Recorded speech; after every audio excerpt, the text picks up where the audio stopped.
Esra,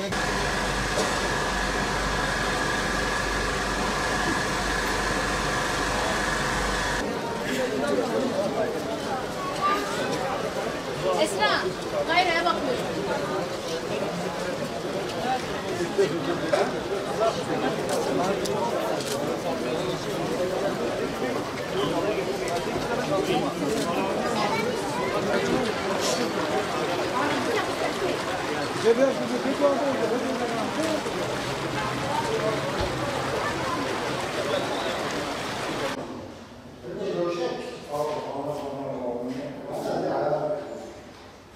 Türkiye geneli meslek olarak, sanat olarak bir sıkıntı var.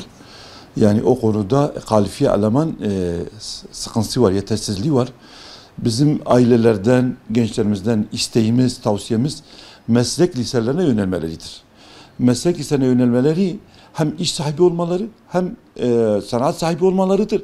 Ve ülkemizin ilerlemesi, iş sahalarının açılması demektir. Onun için Türkiye'de ciddi bir kalifiye eleman sıkıntısı var. Yani hem işsizliği engelleyecek bu kalifiye eleman yetişmesi.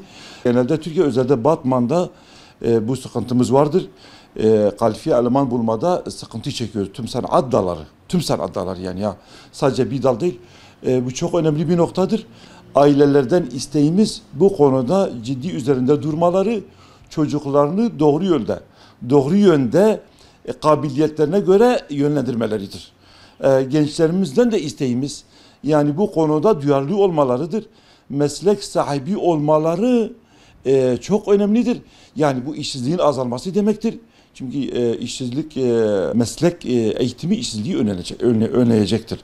Batmanımızda da işsizlikte ön sıralardadır.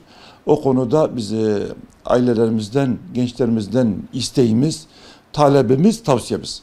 Meslek liselerine yönelmeleri, meslek öğrenmeleri ve mesleğe atılmalarıdır. Yani bu kendi işi de olabilir, bu ayrıyeten özel sektörde de çalışma olabilir. Yani bu konu işsizliğin azalması için önemli bir noktadır. Yani bu sosyal hayata da etki edecektir. Yani çok önemlidir çünkü yani gençlerimiz niye işsiz kalsınlar? Yani normal sıradan bir okul okudukları zaman sonradan işsiz kalıyorlar, şey yapıyorlar ama meslek lisesine geçtikleri zaman, meslek lisesi okuduğu zaman meslek sahibi olacaklar ve aranan adam olacaklar. Aranan adam oldu mu bir yerde istihdam olacaklar, kendi işlerini kuracaklar ve işsizlik azalacak. İşsizlik azaldı mı yani toplumsal sorunlar bile, toplumsal hayat bile güzelleşecek yani. Bunu tüm hayata yansıyacaktır yani.